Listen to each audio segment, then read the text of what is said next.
Rogamos ante ti en el nombre de nuestro Señor Jesucristo que podamos escucharla con la debida atención. Tú hablas, Señor, a tu pueblo está necesitado de tu palabra, tu pueblo está sediento de tu palabra. Por ello, Señor, danos el entendimiento. Pedimos la luz de tu Santo Espíritu para que estemos con ese entendimiento y con una aplicación correcta del texto bíblico, reconociendo, Señor, nuestra debilidad, la necesidad de que tú impartas gracia sobre cada uno de nosotros. Señor, ayúdame en mis debilidades, que podamos, Señor, exaltar a Cristo. Ayúdanos. Todo esto te lo pedimos, Señor, en el nombre de Cristo Jesús. Amén.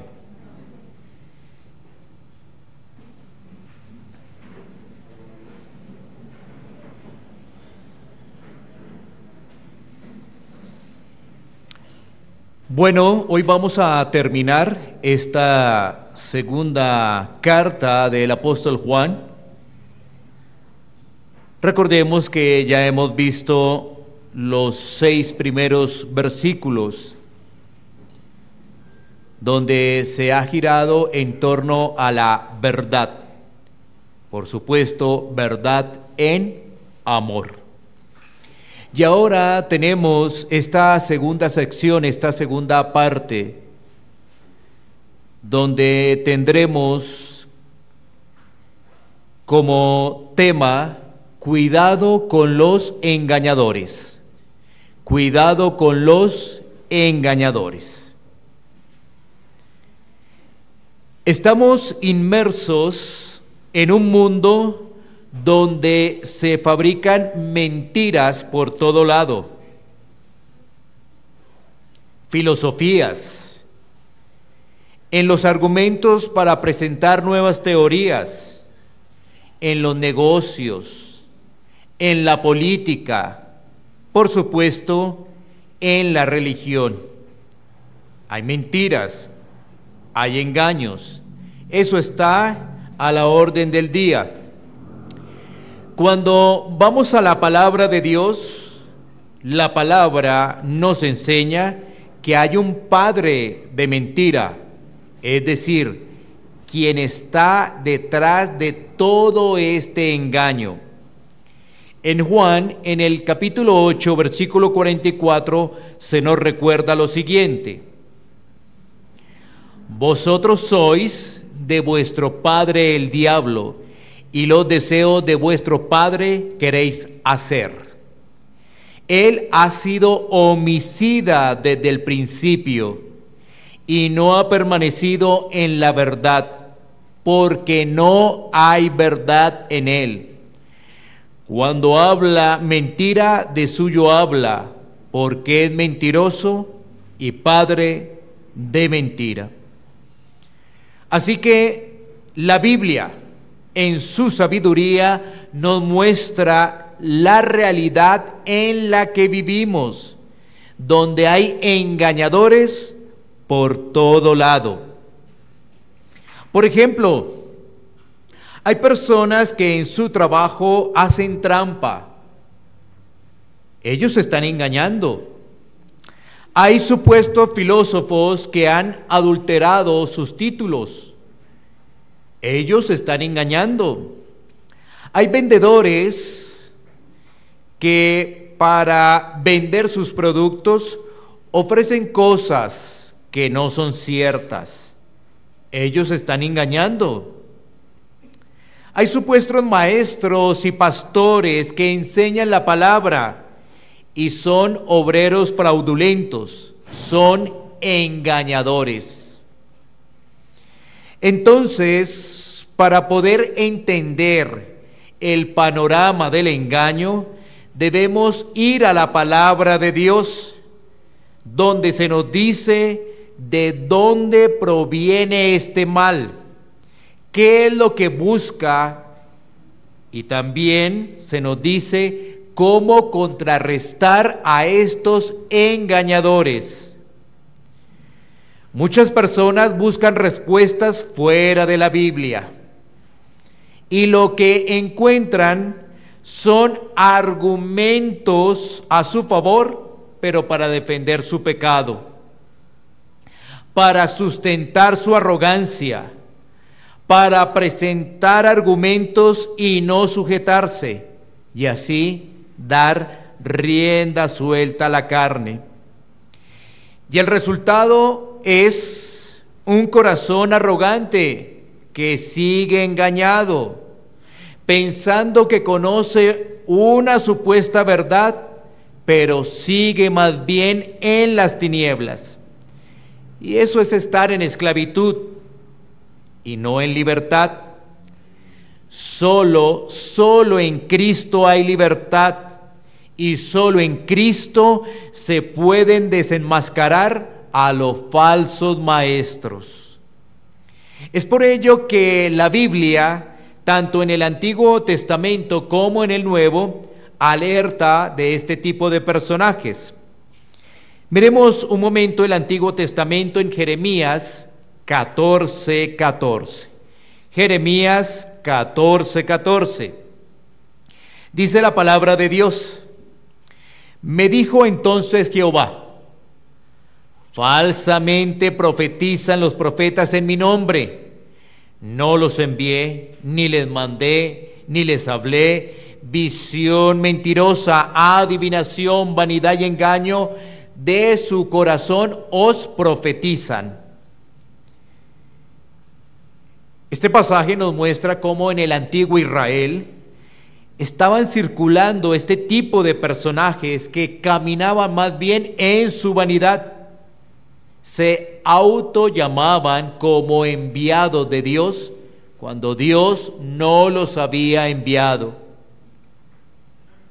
Ya en el Nuevo Testamento también, por supuesto, se habla de los falsos maestros.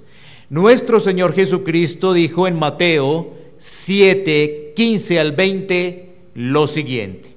Mateo 7:15 al 20.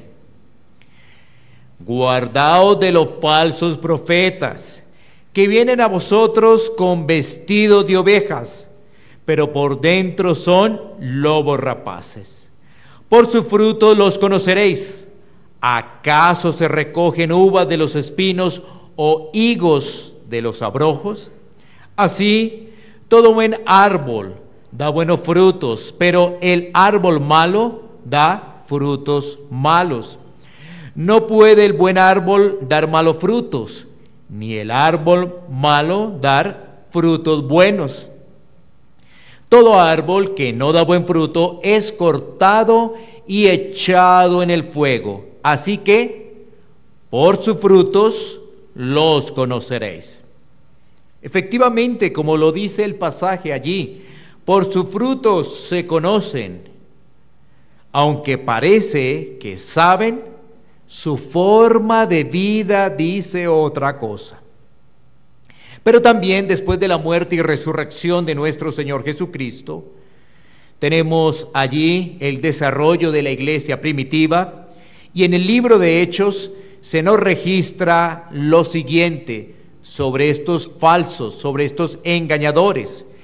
Hechos 20, 29, 30. Hechos 20, 29, 30. Porque yo sé que después de mi partida entrarán en medio de vosotros lobos rapaces, que no perdonarán al rebaño, y de vosotros mismos se levantarán hombres que hablen cosas perversas para arrastrar tras sí a los discípulos. Tengamos presente que para la época que estaba circulando esta carta de Juan, estaban en evidencia esos falsos maestros denominados los gnósticos. Recordemos que los gnósticos enseñaban a otro Jesús, no al Jesús de la Biblia, sino otro Jesús. Así que el tema del engaño, de los falsos maestros, no es algo nuevo. Esto está desde la caída del hombre. La mentira haciendo lo suyo, queriendo confundir, queriendo engañar. Entonces, este pasaje de segunda de Juan 7 al 13 nos va a mostrar cómo se identifican a estos engañadores. ¿Cómo se identifican a estos engañadores? Segundo, ¿cómo cuidamos la doctrina? ¿Cómo cuidamos la doctrina? Tercero, ¿qué debemos hacer con estos engañadores? ¿Qué es lo que hay que hacer con estos engañadores? Y finalmente tendremos el gozo de los verdaderos hijos de Dios. El poder gozarnos con los verdaderos hijos de Dios. Así que tenemos 4 puntos para poder desarrollar. Vamos a comenzar con el primero, identificar a los engañadores. Y para ello vamos a volver a nuestro versículo 7 de nuestro pasaje central. Segunda de Juan 7. Dice: porque muchos engañadores han salido por el mundo, que no confiesan que Jesucristo ha venido en carne. Quien esto hace es el engañador y el anticristo. El apóstol Juan en esta carta hace una advertencia entonces sobre estos engañadores. Ya hemos visto con las escrituras que hay varios soportes, varios pasajes de la Biblia que nos permiten estar alerta y también identificar a los falsos. Cuando recordamos las palabras de nuestro Señor Jesucristo en Mateo 28, en el versículo 19, cuando se nos dice: por tanto, id y haced discípulos a todas las naciones.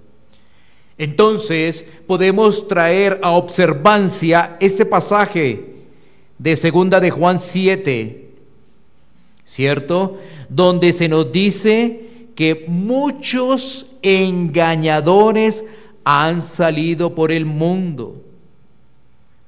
Si ves, mientras que nuestro Señor Jesucristo dice: por tanto, id y haced discípulos a todas las naciones, en este pasaje se nos dice que muchos engañadores han salido por el mundo. Todo esto es para contrarrestar la verdad, para sembrar el engaño y la mentira. Así que las tinieblas también envían a personas a diseminar el error. Mientras hay un llamado para que las personas sean discipuladas, por otro lado han salido personas para contrarrestar esa verdad. De hecho, muchas denominaciones que dicen ser cristianas en realidad no lo son. Por ejemplo, los testigos de Jehová niegan la divinidad de Cristo. Este grupo tiene muchos seguidores alrededor del mundo, lamentablemente. Lo mismo sucede con los mormones, también con los unitarios. Los unitarios no observan la Trinidad. Cuando nosotros miramos, esas denominaciones tienen muchos seguidores. Así que esto nos lleva a comprender que los falsos maestros han estado en el desarrollo de la iglesia, y en el primer siglo no era la excepción. Ellos estaban allí trayendo división, ellos estaban allí negando la verdad, agregando cosas nuevas a una verdad que había sido anunciada en las Escrituras y por supuesto también por los mismos apóstoles. Entonces, este versículo 7 nos permite identificar a estos falsos maestros. Cuando el pasaje dice que no confiesan a Jesucristo en carne. No confiesan a Jesucristo en carne. Allí está la identificación de estos falsos maestros. Y esto nos permite observar que hay muchas maneras de socavar el Evangelio. Como por ejemplo, rechazar la deidad de Cristo. Negar que la salvación es por gracia solamente por medio de la fe. Negar también la verdadera humanidad de Jesucristo. Negarse a reconocer que Él era Dios, que se había vuelto totalmente humano. Cuando a las personas se les pregunta quién es Cristo, muchos titubean, muchos se confunden, muchos no saben qué decir. Y esto obedece a la mucha desinformación que hay. Por ejemplo, cuando se les pregunta a algunas personas quién es Cristo, ¿qué dicen algunos? Jesús era un profeta muy importante, pero no es el Hijo de Dios, dicen. Otros afirman que no es ningún intercesor. Otros mencionan que no es el Mesías profetizado en el Antiguo Testamento. Otros dicen que es un ángel.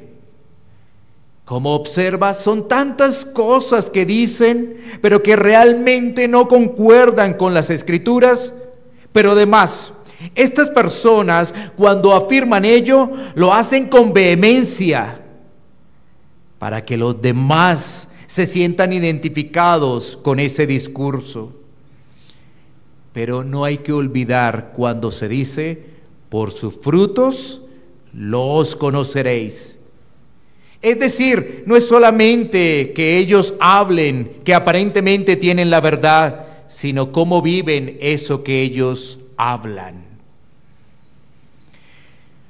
También hay que recordar que los gnósticos de la época eran especialistas en utilizar un lenguaje cautivador.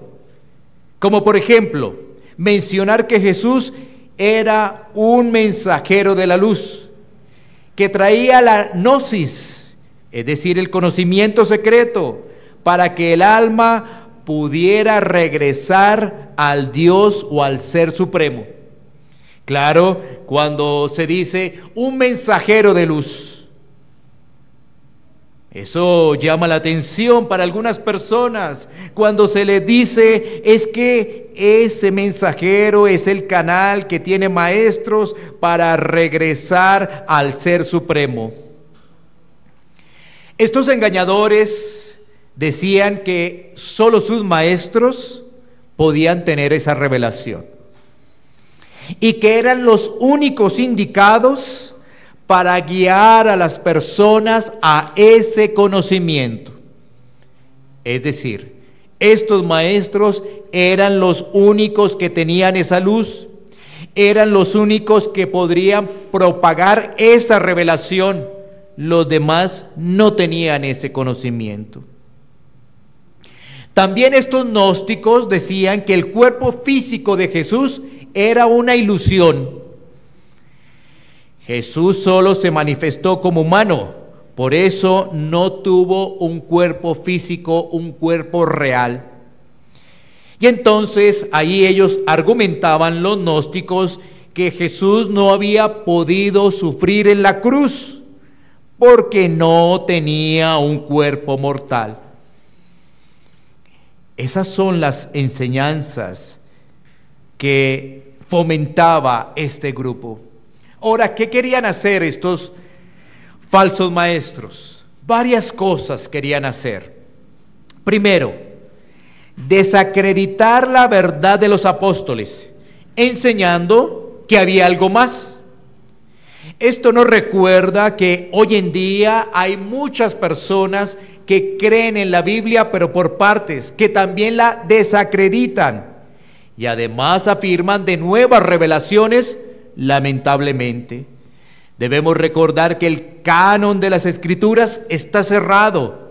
Ya no tenemos nuevas revelaciones.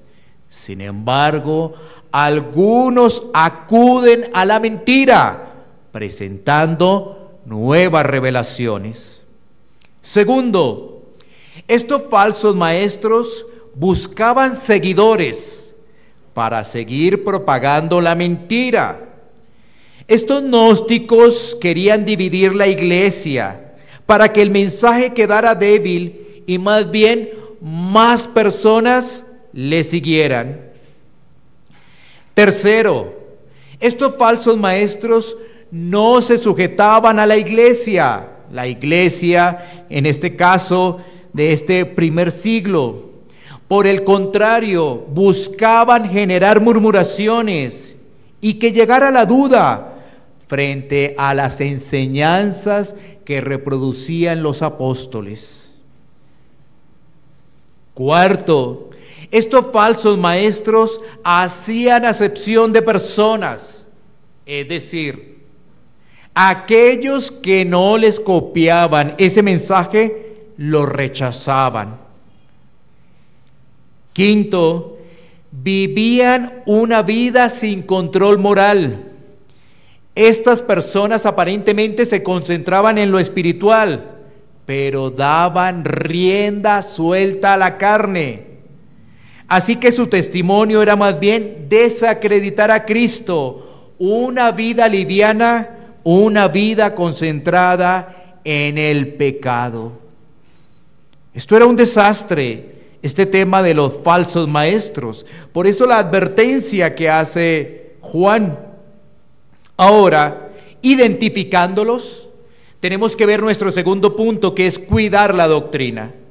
Se han identificado. ¿Por qué? Porque no confiesan realmente a Cristo. Ahora miremos de cuidar la doctrina. Versículos 8 y 9 de nuestro pasaje central, 8 y 9. Dice la Escritura: mirad por vosotros mismos para que no perdáis el fruto de vuestro trabajo, sino que recibáis galardón completo. Cualquiera que se extravía y no persevera en la doctrina de Cristo, no tiene a Dios. El que persevera en la doctrina de Cristo, ese sí tiene al Padre y al Hijo. La palabra entonces nos llama a estar alerta con respecto a este tipo de personajes.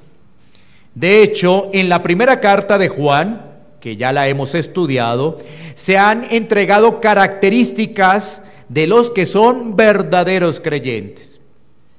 Juan en su primera carta nos ha hablado de la importancia de conocer la doctrina, de vivir en la verdad. Por supuesto, si se vive en la verdad, se obedece la palabra de Dios y se pone en práctica esa verdad con una relación sana entre los hermanos. Así que si hay una buena doctrina, por supuesto habrá una buena aplicación. Miremos un poco más este tema doctrinal, haciendo referencia a Cristo. Recordemos, en primera de Juan 1:3, Juan identificó a Cristo como el Hijo de Dios.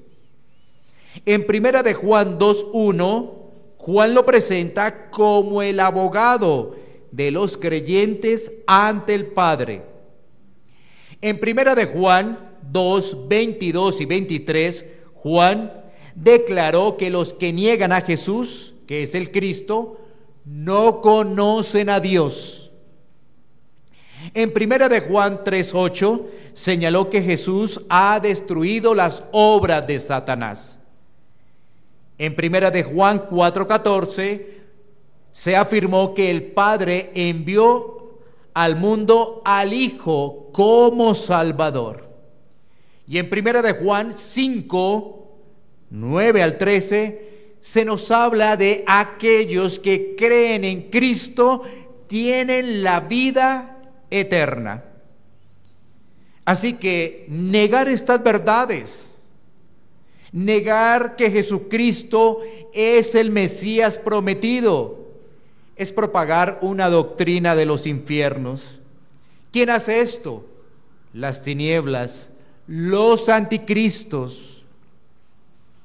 Es por ello que la iglesia debe estar vigilante, entendida y comprometida con la verdad del Evangelio. Así que la iglesia persevera en esas verdades. La iglesia está permanentemente recibiendo las Escrituras. ¿Con qué fin? La edificación y, por supuesto, a analizar que en cualquier momento se puede llegar a que esos personajes quieran desarrollar falsas doctrinas. Los hombres de Dios a lo largo de la historia han predicado, han enseñado y han defendido estas verdades, y a menudo a gran costo, porque muchos de ellos han dado sus vidas por la verdad de las Escrituras.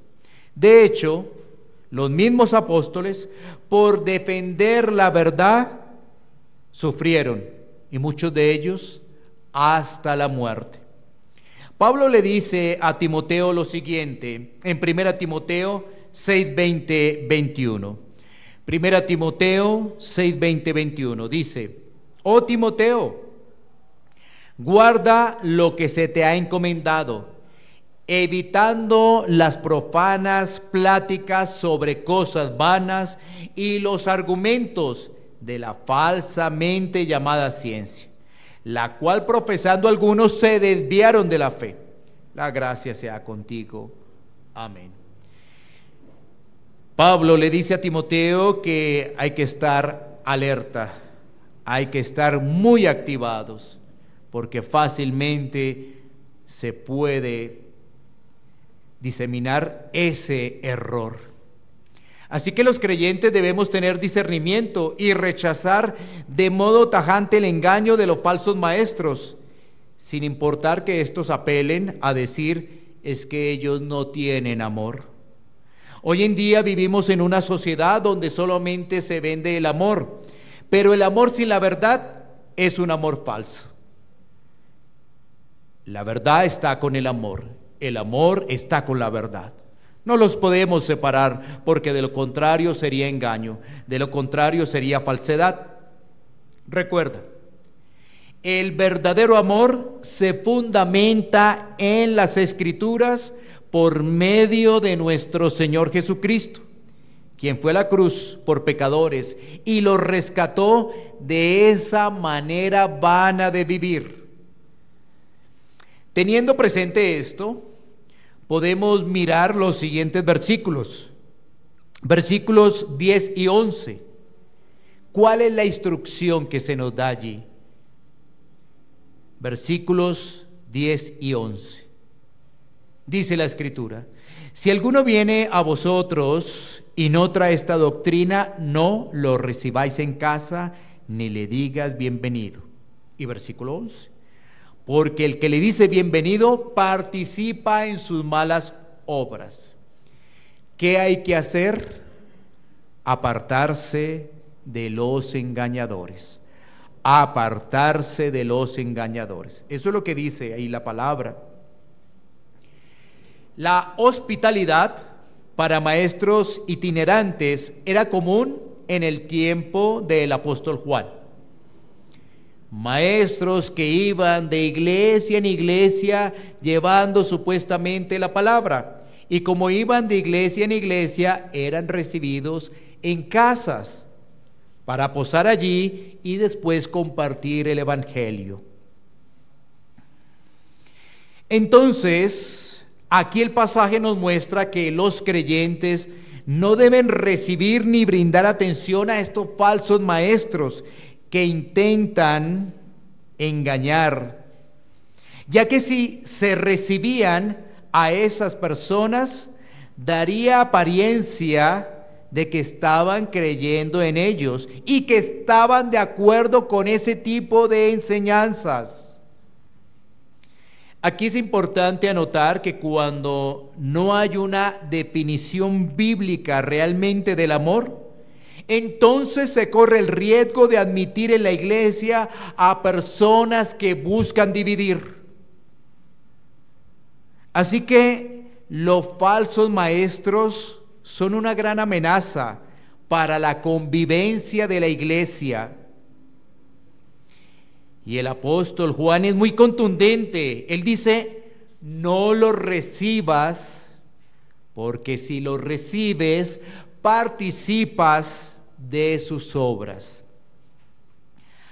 Hay un relato que se menciona en los padres apostólicos, que dice lo siguiente. Ireneo relata que cuando el hereje Marción le preguntó a Policarpo si le conocía, Policarpo respondió, sí te conozco, eres el primogénito de Satanás. Esta afirmación de Policarpo se la dice a Marción, relata Ireneo. Más bien a este tipo de personas se le debe desenmascarar, se les rechaza. Los falsos maestros entonces suelen criticar ese trato duro que se les da, pero la Biblia es clara cuando se advierte y muestra el peligro de escuchar a este tipo de personajes. Hay que tener en cuenta que para amar de verdad se debe caminar en sujeción. Y estos personajes eran murmuradores, no se sujetaban y andaban con el orgullo muy alto. Entonces el verdadero amor es contrario a este tipo de actitudes, ya que el verdadero amor tiene sujeción, ya que el verdadero amor tiene humildad y no busca la división. Allí está el punto. Fíjate, el verdadero amor se sujeta porque está anclado a la verdad. El verdadero amor camina en humildad y no busca la división. Ahora, teniendo toda esta advertencia de los versículos 7 al 11, vamos a entender la bendición que hay con los verdaderos creyentes. Los verdaderos creyentes, que es nuestro punto 4, esos verdaderos creyentes, el gozo de compartir con los verdaderos creyentes. Miremos estos últimos versículos, 12 y 13 de nuestro pasaje central. Dice la Escritura, tengo muchas cosas que escribiros, pero no he querido hacerlo por medio de papel y tinta, pues espero ir a vosotros y hablar cara a cara para que nuestro gozo sea cumplido. Los hijos de tu hermana la elegida te saludan. Amén. Esta parte final de la carta nos presenta la necesidad que tienen los hermanos de no solo escribirse, sino también de verse, de compartir, de gozarse en el Señor y de comunicar el Evangelio. Eso es vivir la verdad. Estos últimos versículos nos expresan que hay más cosas que decir, pero que éstas tienen la intención de hacerlo personalmente. Qué hermoso es reconocer el valor de la hermandad que nos presenta la Biblia. Juan nos muestra que la doctrina es fundamental y esta doctrina debe ir acompañada del amor. Y ese amor se traduce en convivir, en compartir como hermanos. Es decir, el creyente necesita de hermanos. El creyente necesita de una iglesia local. Hoy en día, muchos han optado por no querer participar de una iglesia local. Y esto porque estas personas aducen lo siguiente: no es necesario una iglesia, ya que yo puedo escuchar una prédica por las redes sociales. Sin embargo, olvidan la presencia especial que hace el Señor cuando su pueblo está reunido, y también la preciosa oportunidad de compartir entre hermanos para edificarnos, para exhortarnos, para animarnos.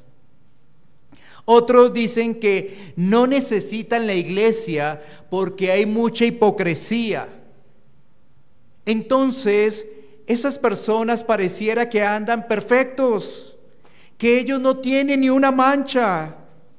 Sin embargo, para aclarar, la Biblia expresa, es la Biblia la que expresa, que estamos en proceso de santificación, que la iglesia no es perfecta, pero que sí busca crecer para Cristo.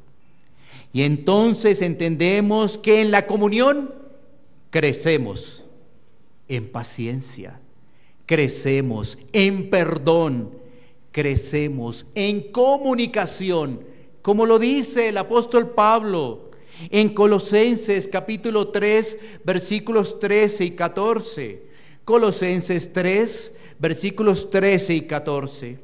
Mira lo que dice la Escritura: soportándoos unos a otros y perdonándoos unos a otros, si alguno tuviere queja contra otro, de la manera que Cristo os perdonó, así también hacedlo vosotros. Versículo 14. Y sobre todas estas cosas vestidos de amor, que es el vínculo perfecto. Ahí está la doctrina en acción. ¿Y dónde se está viviendo esa doctrina? En una iglesia local. Pero hay un malentendido, lamentablemente. Y entonces eso hace que una persona no quiera participar de una iglesia local. Y esa figura es extraña para un cristiano. En la Biblia no lo notamos. Más bien, muchos son engañados por su corazón, por las tinieblas, por los prejuicios, y así no tienen esa bendición de participar de una iglesia local. Fíjate, Juan está hablando allí también de gozo. Gozo en estos últimos versículos. Y ese gozo debe tener el componente de la verdad, por supuesto, ya que Juan en su carta nos habla de lo doctrinal como un ancla para poder compartir, para poder convivir. Es decir, el gozo es en la verdad en Cristo. Gozo en la verdad en Cristo. Nos gozamos en obedecer a Cristo. Nos gozamos en compartir con los hermanos por Cristo. Nos gozamos viviendo y comunicando el Evangelio. Este gozo no tiene que ver con emociones estrictamente humanas, tiene que ver con Cristo. Juan 15:10, 11 dice lo siguiente. Juan 15:10, 11 dice: si guardareis mis mandamientos, permaneceréis en mi amor, así como yo he guardado los mandamientos de mi Padre y permanezco en su amor. Estas cosas os he hablado para que mi gozo esté en vosotros y vuestro gozo sea cumplido.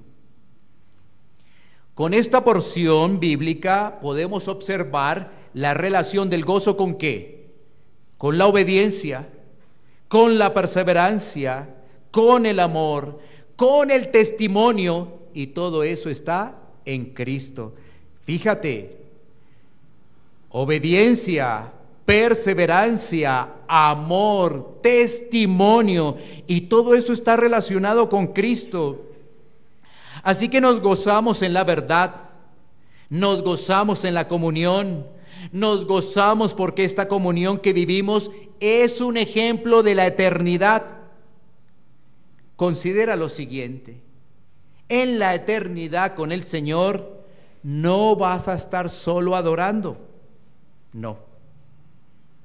¿Sabes qué dice la Biblia? Que estarás con tus hermanos adorando al Señor. Eso es lo que dice la Biblia, no estarás solo. Estarás con tus hermanos y habrá gozo. ¿Y por qué habrá gozo? Porque ya estaremos adorando sin el estorbo del pecado. Eso es alentador, eso es gozoso para cada uno de nosotros. Y también observamos en esta despedida de carta que hay una relación entre iglesias, una relación entre hermanos que se reconocen, que están unidos a Cristo y como tal viven en esa hermandad.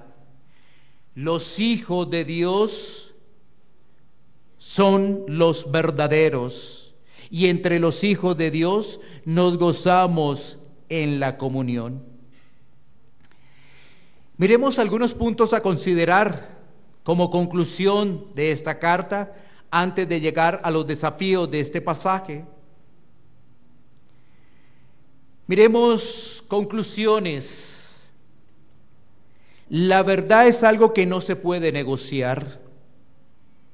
Estamos en un mundo donde todo lo quieren rebajar. Pero la verdad de las Escrituras se deben colocar en alto, se deben colocar sobre la mesa y debemos mencionar qué es lo que dice la Biblia sobre el pecado, quién es Dios, sobre los falsos maestros, cuál es la situación del hombre sin Dios, qué proveyó Dios para el hombre para salvación. Y cómo vive el hombre que ha nacido de nuevo, pero también las consecuencias si no se arrepiente. Todo esto se debe hablar con claridad, lo dice la Biblia. No se trata de interpretaciones amañadas, sino se trata de ir a la luz de la unidad de la Biblia. Y eso nos llevará a recordar que solo en Cristo hay esperanza. Solo en Cristo una persona puede ser perdonada, puede restaurar su relación con Dios y puede tener consuelo en este mundo. Solo en Cristo se pueden identificar a los falsos maestros. Que la verdad en acción es el amor. Que si tenemos una buena doctrina, avanzamos en una aplicación adecuada. Y esto se traduce en amar a los hermanos. Y esto es relacionarse con ellos, escucharlos, orar por ellos, mostrarles la palabra, animarlos. Si están en necesidad física, ayudarlos. Otra conclusión que nos deja el texto, por supuesto, tiene que ver con la alerta de los falsos maestros. Una vez más, esto nos recuerda a estar entrenados en la doctrina bíblica. ¿Cómo los vamos a detectar si no hay buen entrenamiento en la doctrina bíblica? Recuerda lo que dice el apóstol Juan. Dice allí que no debemos saludarlos como bienvenidos, que si lo hacemos, participamos en las obras de ellos. Pero para detectarlos, ¿qué debemos hacer? Tomar en serio la Biblia y decir como el salmista: cuánto amo yo tu ley. Una persona que ha reconocido su pobreza espiritual es ahora una persona que depende de Dios y busca el consejo de Dios por medio de las Escrituras y está meditando en lo que dice la palabra de Dios para vivirlo, para obedecerlo. Así que esto nos lleva a los desafíos que nos presenta esta carta y el texto que hemos mencionado. Debemos examinarnos si realmente estamos entendiendo el Evangelio y viviendo el Evangelio. Porque una cosa es conocimiento y otra cosa es entender y vivir. Así es. Una cosa es conocimiento y otra cosa es entender y vivir lo que dice la Escritura. Corremos un riesgo de volvernos intelectuales, buenos intelectuales de la Biblia, sin vivir lo que allí dice. ¿Qué necesitamos entonces? Necesitamos de Cristo, de la iluminación del Espíritu Santo, porque de lo contrario no avanzamos. Debemos reconocer nuestra necesidad de Cristo y dejar de depender en nuestras propias fuerzas. Debemos analizar que mucho de lo que hacemos, lo hacemos por el hombre y no para la gloria de Cristo. Cuando reconocemos ello, por supuesto que seremos fortalecidos en Cristo para avanzar en una buena aplicación del Evangelio. Una vez más, no olvides, tenemos ese conocimiento, pero ese conocimiento debe ser entendido para poderlo vivir. Si dejáramos esto solamente en conocimiento, pues la Biblia nos alerta a que no somos hacedores de la palabra, sino meramente oidores de ella. Y por supuesto, esto también nos trae a consideración el segundo desafío, y es crecer en una sana comunión, crecer en una sana comunión. Una comunión que nos traiga precisamente esa edificación de crecimiento, en una comunión que a pesar de la diversidad, esa comunión hay unión gracias a Cristo. Pero para avanzar en una sana comunión necesitamos una vez más de Cristo. No podemos tener una sana comunión si no miras a Cristo, porque estarás concentrado en ti mismo y no en los demás. Porque entonces no tendrás paciencia, no perdonarás, no tendrás ese gozo de la comunión y no estarás perseverando realmente como lo dice la Escritura. Recuerda, es que solo es en Cristo que logramos avanzar. Y aquí hay una advertencia: si se está sin Cristo, hay un grave problema. ¿Por qué? Bueno, porque por supuesto esa persona no va a disfrutar de la palabra, pero tampoco va a disfrutar de la comunión. Esa persona vendrá como con un estilo de religiosidad, pero no tendrá deleite de estar con su Salvador. Eso es triste, porque además la Escritura enseña que si esa persona no se arrepiente, estará separada eternamente de Dios. Hay un llamado para que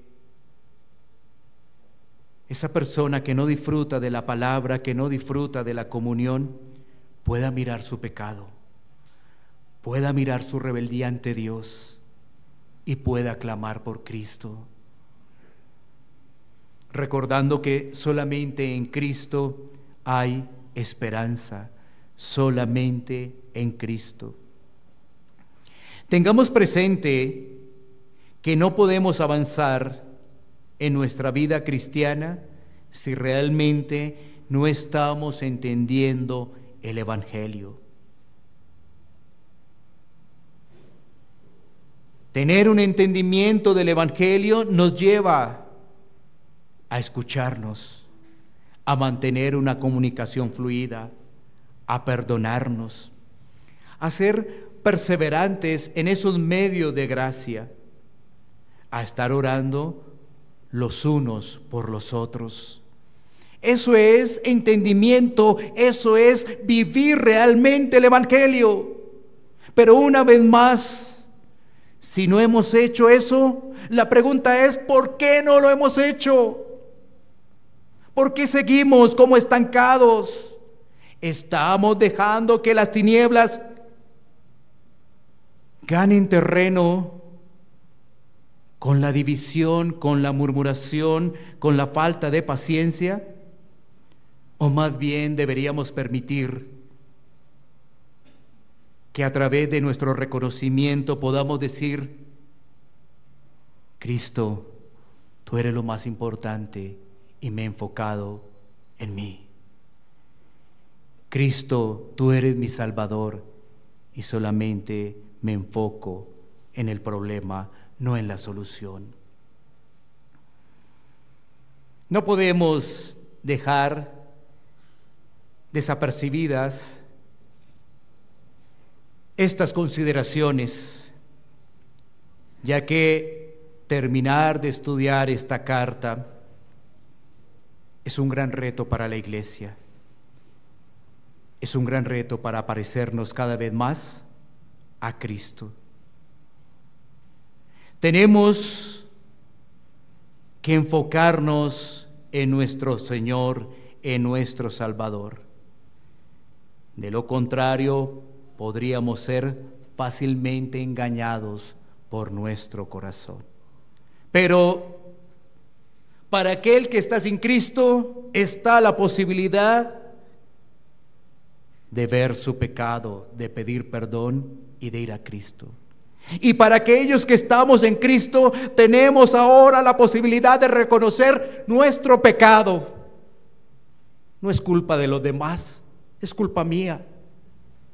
No es culpa del hermano, es culpa mía, es culpa mía. Y gozarnos con los hermanos como debe ser, tener comunión con los hermanos como debe ser, porque estoy mirando a Cristo. Y en Cristo comprendo que Dios me ha puesto hermanos. En Cristo comprendo que debo tener paciencia con los hermanos. En Cristo comprendo que debo fomentar la comunicación. Pero eso solamente es en Cristo. En mi carne desbarato, pero en Cristo avanzo. Que el Señor tenga misericordia. Vamos entonces a orar.